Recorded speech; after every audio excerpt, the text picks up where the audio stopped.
माँ, अब आपकी बहू ही काम आएगी। फ़ोन की घंटी बजी। करीब सुबह के 9:30 बज रहे थे और शिल्पा किचन में काम कर रही थी। उसके हाथ आटे में सने हुए थे क्योंकि उसे अपने पति रोहित को टिफ़िन जो देना था। सुबह सुबह सभी गृहिणी की तरह वह भी बहुत व्यस्त रहती थी।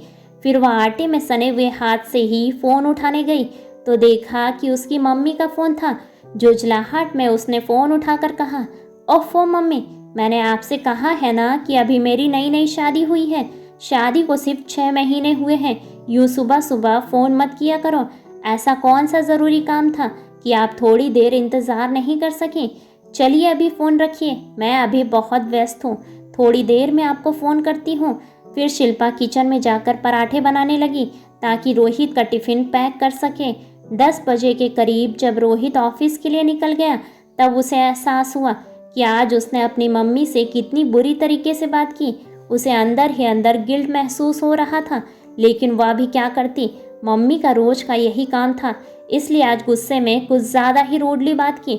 इसलिए उसने जल्दी से मम्मी को फ़ोन लगाया और कहा, मम्मी आप मुझे माफ़ कर दीजिए, मैं सुबह कुछ ज़्यादा ही बोल गई आपको। तब उसकी मम्मी ने कहा, कोई बात नहीं बेटा, गलती मेरी ही थी। अब मम्मी प्लीज़ शर्मिंदा मत करो और बताओ फ़ोन क्यों किया था। वो बेटा तबीयत कुछ ठीक नहीं लग रही है। ठंड के मारे सर्दी ज़ुकाम भी ज़्यादा हो गया है और नीचे टहलना भी नहीं हो रहा है, जिसकी वजह से गैस भी बहुत ज़्यादा बनती है तो भूख भी नहीं लगती। अब तू थी तो 10 बार दुत्कारने के बाद भी हल्का फुल्का ज़बरदस्ती खिला ही देती थी, जिससे कमजोरी महसूस नहीं होती थी। पर अब कौन पूछने वाला है। तब शिल्पा ने कहा, मम्मी आपका ख्याल रखने के लिए भाभी है ना, वही आपको पूछेंगी। अरे कहाँ बेटा, मुझ बुढ़िया को कौन पूछता है। मैंने खाया या नहीं खाया इससे किसी को कोई फ़र्क नहीं पड़ता है। लेकिन माँ, मुझे ऐसा नहीं लगता है कि भाभी आपको नहीं पूछेंगी। वो मेरा और मेरे पति का भी कितना ख्याल रखती हैं। मैं जब भी मायके आती हूँ मुझे एक कप चाय तक बनाने नहीं देती हैं। हर वक्त खातिरदारी में लगी रहती हैं। मुझे बिल्कुल अपनी छोटी बहन की तरह मानती हैं। अरे बेटा, तू बहुत भोली है और तेरी भाभी उतनी ही चालाक। ये सब तो वो सिर्फ तारीफ़ें बटोरने के लिए तेरे सामने करती है। घर में रोज़ तीनों टाइम सब्जियां मैं ही काट कर बनाती हूँ, वो तो सिर्फ रोटियां सेकती है और संडे को जब कोई चीज़ बनाती है तब भी सारी तैयारियां मैं ही करती हूँ। तुझे ये सब कैसे पता होगा? तेरी शादी उसकी शादी के पहले जो हो गई थी। और रही बात गिफ्ट की, तो वह अपने मायके से मिले हुए सस्ते गिफ्ट तुझे पकड़ा देती है, जिससे तू खुश हो जाती है और अपने मायके वालों के लिए बढ़िया और महंगे गिफ्ट खरीद कर लाती है। तुम जितना अपनी भाभी को भली समझती हो ना, वो उतनी भली नहीं है बेटा।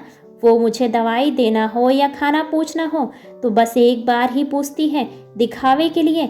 अगर वो सच में मुझे अपनी माँ जैसी मानती तो मुझे ज़बरदस्ती करके खाना ज़रूर खिलाती। तुम्हें क्या लगता है शादी से पहले वो अपनी माँ से बार बार नहीं पूछती होगी? जो भी हो माँ, पर मुझे ऐसा नहीं लगता। मेरे साथ तो भाभी का व्यवहार बहुत अच्छा है और दुनिया जो भी देखती है उसी को सच मानती है। इसलिए भाभी को आप खराब बताएंगी तो भी कोई आप पर विश्वास नहीं करेगा। फिर भी अगर आप ऐसा बोलती हैं तो इसमें गलती ज़रूर आपकी भी होगी, क्योंकि ताली कभी एक हाथ से नहीं बजती है। अगर उन्होंने आपको अपनी माँ नहीं माना तो आपने भी अभी तक उन्हें अपनी बेटी नहीं माना है। जिस तरह आप मेरी गलती पर मुझे समझाती थी, भाभी को भी समझाइए, वो ज़रूर समझेंगी। आपको भी अपने ईगो को साइड में रखकर सास बनकर नहीं बल्कि माँ बनकर समझाना होगा।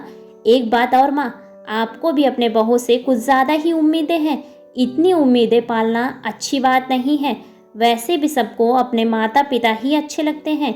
सास ससुर किसे अच्छे लगते हैं? हर आदमी को आज़ादी पसंद है।